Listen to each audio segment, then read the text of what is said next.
ఓం శ్రీ గణేశాయ నమః. శ్రీమాత్రే నమః. శివాయ గురవే నమః. శ్రీకృష్ణ పరబ్రహ్మణే నమః. శ్రీరామాయ నమః. శ్రీ గురుభ్యో నమః. ఆదిత్యాయ చ సోమాయ మంగళాయ బుధాయ చ గురు శుక్ర శనేభ్యశ్చ రాహవే కేతవే నమః. హిమకుంద మృణాళాభం దైత్యానాం పరమం గురుం సర్వశాస్త్ర ప్రవక్తారం భార్గవం ప్రణమామ్యహం. భార్గవం ప్రణమామ్యహం. ప్రియ భగవద్బంధువులారా, మోహనవాణి ఛానల్ ద్వారా నవగ్రహ పురాణాంతర్గతమైనటువంటి శుక్రగ్రహ చరిత్రని గత 5 రోజులుగా వింటూ ఉన్నటువంటి భక్తామ తల్లులకు తండ్రులకు మునుముందుగా నా యొక్క నమస్సుమాంజలి. నిన్నటి రోజున శుక్రాచార్యుడు మృత సంజీవిని విద్యను పొందటం కోసం ఘోరమైనటువంటి తపస్సు చేస్తూ ఉంటే బృహస్పతి యొక్క సూచన మేరకు దేవేంద్రుడు తన కుమార్తె అయినటువంటి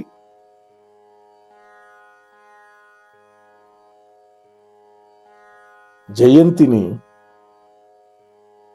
ఆయనని పతితుండైనా చెయ్యి, లేదంటే పతిగాయనైనా స్వీకరించి ఆయన మృత సంజీవిని విద్య పొందకుండా ఉండేటట్టు చెయ్యి అని పంపించాడు. ఆమె చక్కగా సేవలు చేస్తోంది. అక్కడ ఆ విధంగా ఉంటే మధ్యలో ఇప్పుడు రాక్షసులకి గురుబలం లేదు కాబట్టి మనం ఈ సందర్భంలో వాళ్ళ మీద దాడి చేస్తే తేలిగ్గా జయించవచ్చు అని బృహస్పతి సలహా మేరకి దేవతలు దండెత్తారు వృషపర్వుడి యొక్క నగరం మీద. తమ వైపు దూసుకొని వస్తున్నటువంటి దేవ సైన్యాన్ని రాక్షస సైన్యం తమ యొక్క శక్తితోటి నిలువరించింది. యుద్ధం మొదలైంది. అచిరకాలంలోనే ఆ యుద్ధం పరమ భీకరంగా మారిపోయింది. బృహస్పతి ఊహించినట్లుగానే యుద్ధ తంత్రాన్ని బోధించేటటువంటి గురువు ప్రస్తుతం వాళ్ళకి లేని కారణంగా రాక్షస వీరులు కుప్పలు తెప్పలుగా శవాలుగా మారుతున్నారు. యుద్ధం కొనసాగించితే రాక్షస కులానికి నష్టం, వెన్ను చూపిస్తే పారిపోయినారు అది కూడా ఒక నష్టమే. అంటే దేవతలు వెంటాడకుండా వదులుతారు అనే నమ్మకం కూడా లేదు వాళ్ళ పారిపోదామన్నా.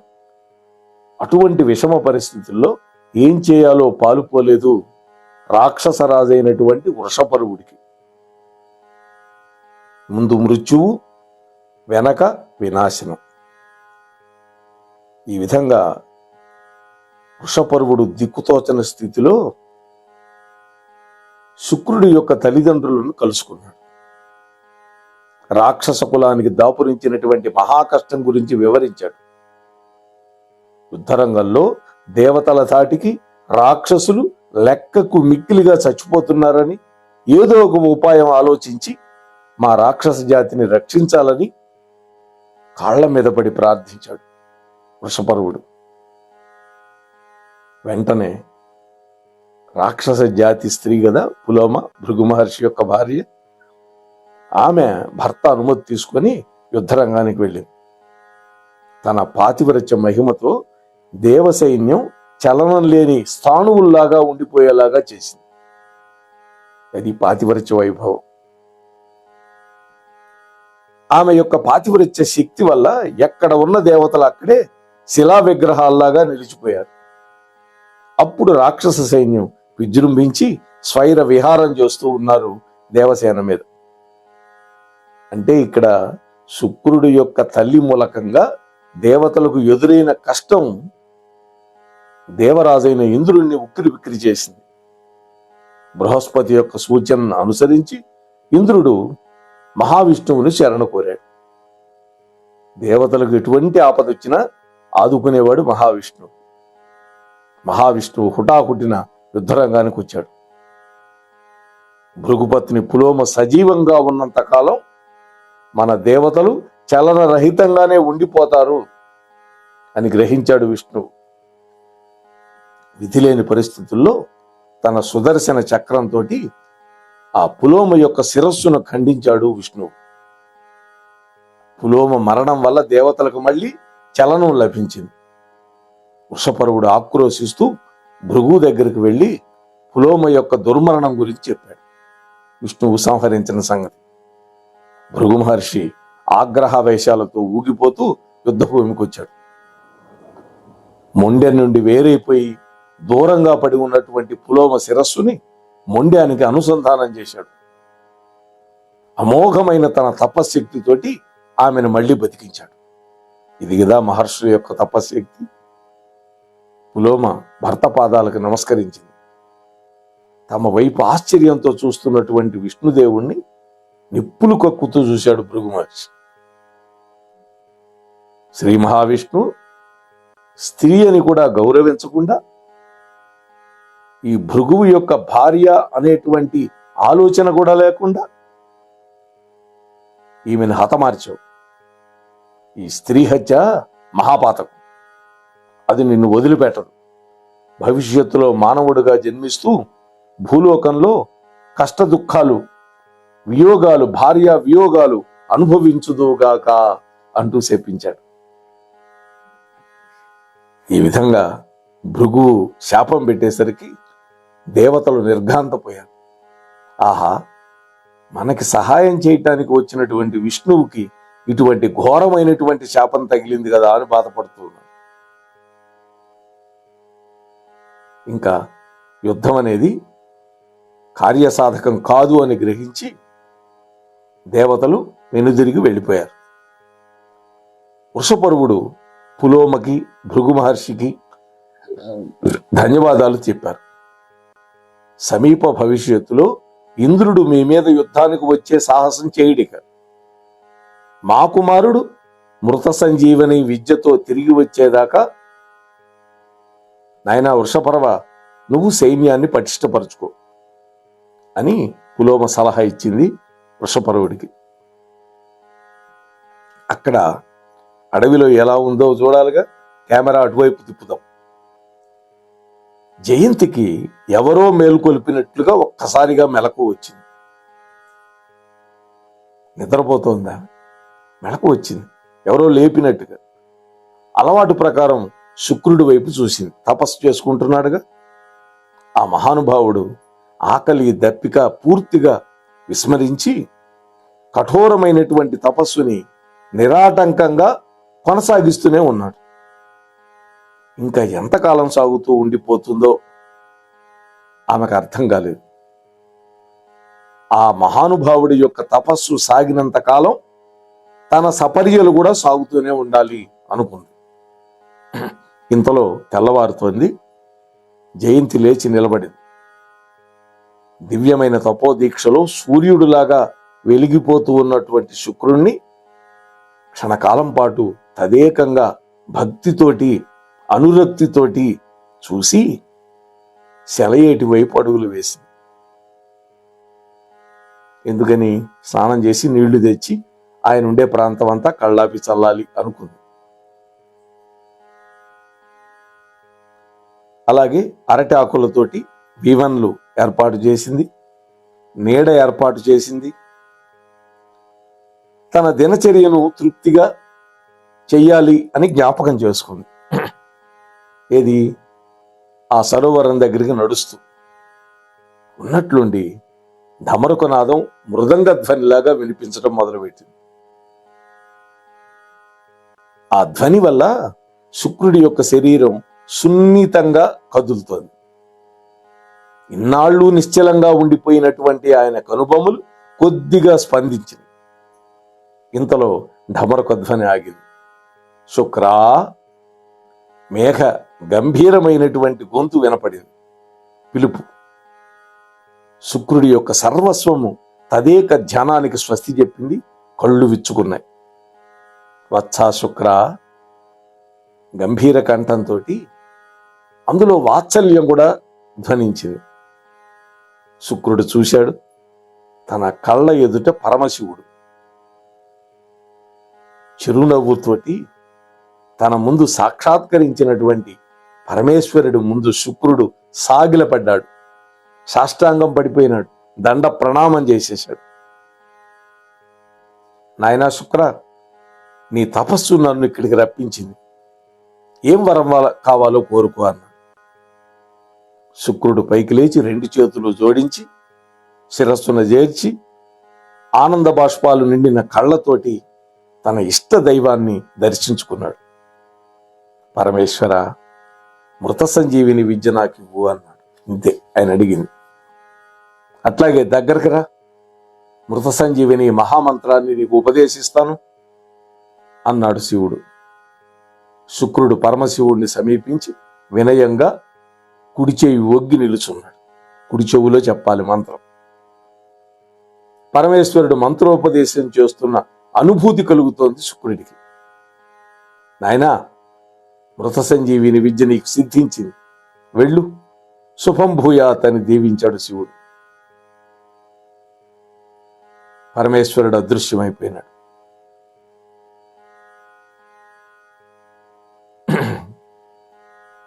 అప్పుడు చూశాడు, తాను కూర్చున్నటువంటి ప్రదేశం చాలా శుభ్రంగా ఉంది.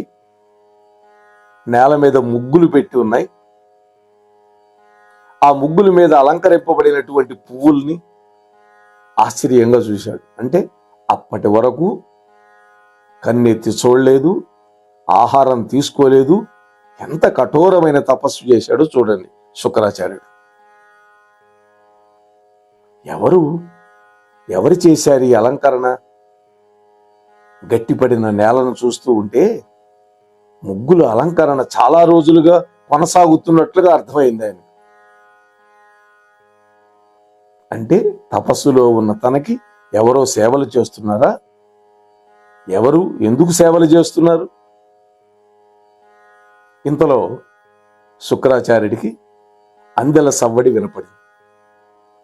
శుక్రుడు అటువైపు తలదిప్పి చూశాడు. సన్నటి కాలిబాట. తను తపస్సు కోసం వచ్చినప్పుడు కాలిబాట లేదు. ఎవరో రోజుల పడి నడవడం వల్ల ఏర్పడినటువంటి అది బాట. నడుస్తుంటే అక్కడ ఉండే మొక్కలన్నీ చచ్చిపోయి ఒక బాట ఏర్పడుతుంది కదా.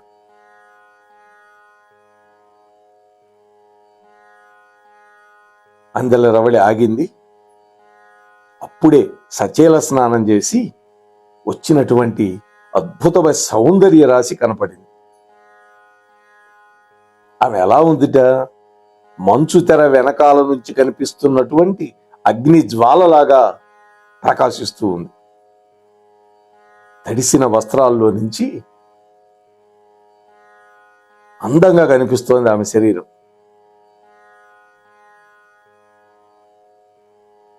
నల్లటి శిరోజాలు నల్లటి తెరలాగా ఆమె యొక్క పిక్కల దాగా వేలాడుతూ ఉన్నాయి. అంటే అంత పెద్ద జడుంది ఆమెకి. శిరోజాల కొసల్లో నుంచి నీళ్లు ముత్యాల్లాగా జారుతూ ఉన్నాయి. అప్పుడే స్నానం చేసింది కదా. ఆమె పెద్ద పెద్ద కళ్ళు తన వైపే ఆశగా ఆరాధనగా నిర్భీతిగా చూస్తున్నట్టుగా గమనించాడు శుక్రుడు. ఎందుకని భయం లేదు? ఎన్నో రోజుల నుంచి సేవ చేస్తుంది, రోజులు సంవత్సరాలు. ఆమె చేతుల్లో ఒక తామరాకు దొన్నె ఉంది. అందులో శుద్ధమైన సరోవర జలం. ఆమె మీద నుంచి చూపులు మరల్చుకోలేకపోతున్నాడు శుక్రుడు. అంటే ఆమె యొక్క అందంలో ఏదో ఒక బలమైన ఆకర్షణ ఉంది. కనురెప్పల్ని కదలనివ్వకుండా ఆపి చూపులను గొలుసులతో కొట్టులాగి నడుతున్నట్టుగా ఉన్నది ఆకర్షణ. అంటే ఆమె సౌందర్యం అసాధారణ సౌందర్యం, అది అలౌకికమైన సౌందర్యం. ఎవరి అందాల రాశి? శుక్రుడిలో మళ్ళీ ప్రశ్న ఉదయించింది. అందుకు సమాధానమా అన్నట్లుగా ఆమె యొక్క కాలి అంజలు మళ్ళీ శబ్దం చేసింది. ఆమె ఆయన వైపు అడుగులు వేస్తూ ఉన్నది. ఆమె నడక శరీరంలోని ఆకర్షక అవయవ భాగాలని సమ్మోహనకరంగా చెలింపజేస్తుంది.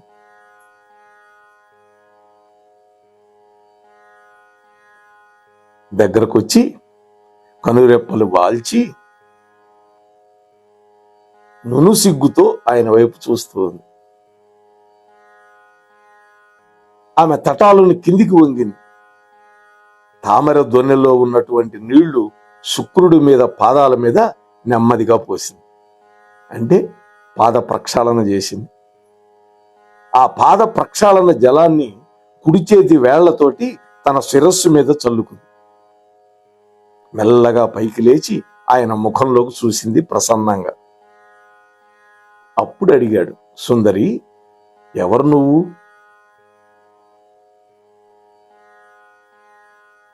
మహాత్మా, నా పేరు జయంతి అన్నది.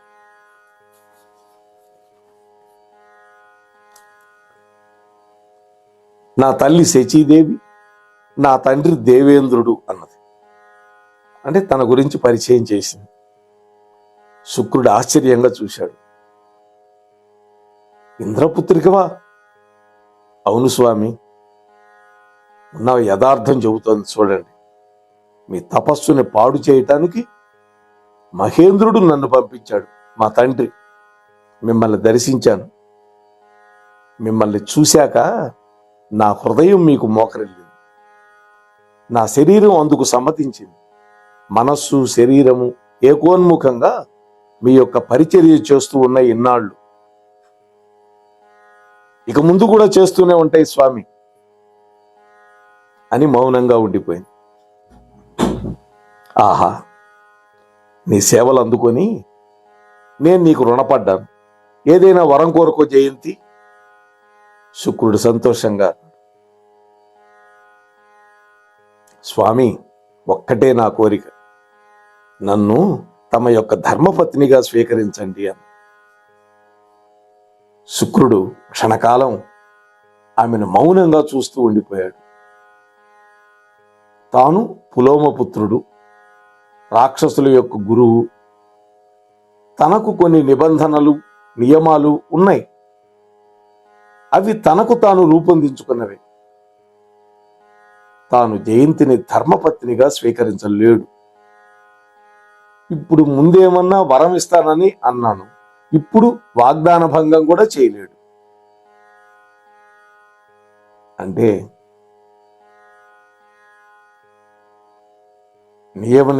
నియమ నిబంధనలాగానే తాను కూడా ఒక నీతిని రూపొందించాడు. అదే శుక్రనీతి.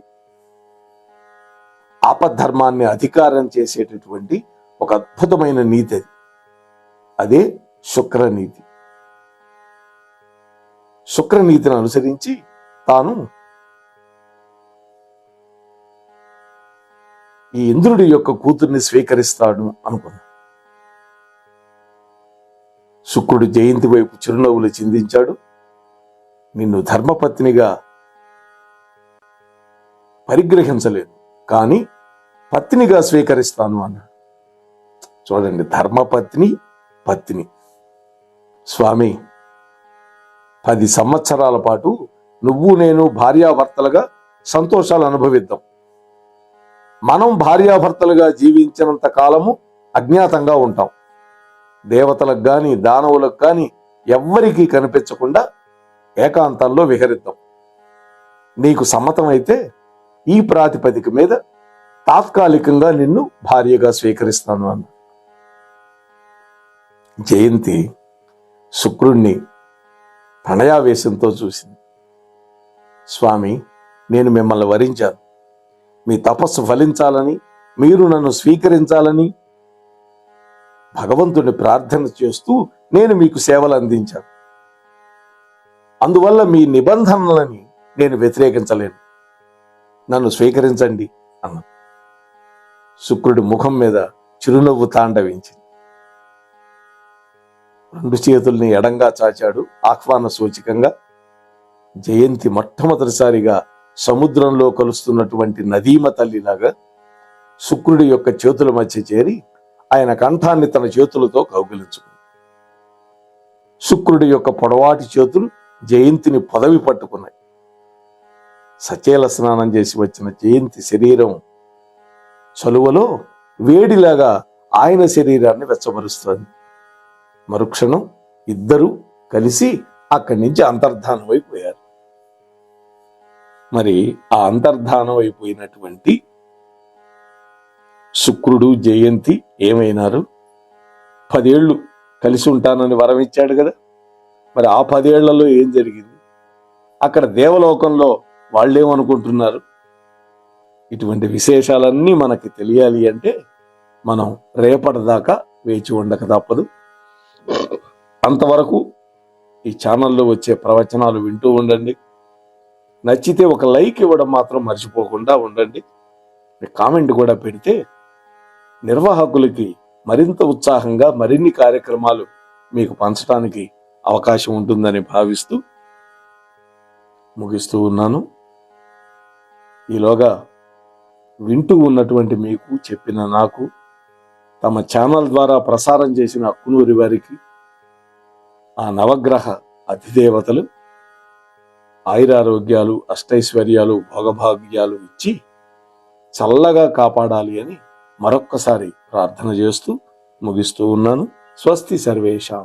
మన కార్యక్రమాలు నచ్చితే ఒక లైక్ చేయండి, మాకు ఎంతో ఎంకరేజ్మెంట్గా ఉంటుంది. అలాగే కామెంట్ చేయండి. కామెంట్ చేస్తే మేము మంచి క్వాలిటీ కంటెంట్ అందించడానికి దోహదపడుతుంది. ఆడియోస్ని షేర్ చేయండి. ఆడియోని షేర్ చేస్తే మన ఛానల్ అభివృద్ధి చెందడానికి ఉపయోగపడుతుంది. ఇంతవరకు మన కార్యక్రమాన్ని చూస్తూ ఎంజాయ్ చేస్తున్నట్లయితే, ఒకవేళ సబ్స్క్రిప్షన్ కనుక చేయలేకపోతే ఇప్పుడే ఈ క్షణమే సబ్స్క్రైబ్ చేసుకుని ఆ పక్క నుండి బెల్ బటన్ మోగించండి. వినండి, వినిపించండి, వింటూనే ఉండండి మోహనవాణి తెలుగు పోడ్కాస్ట్.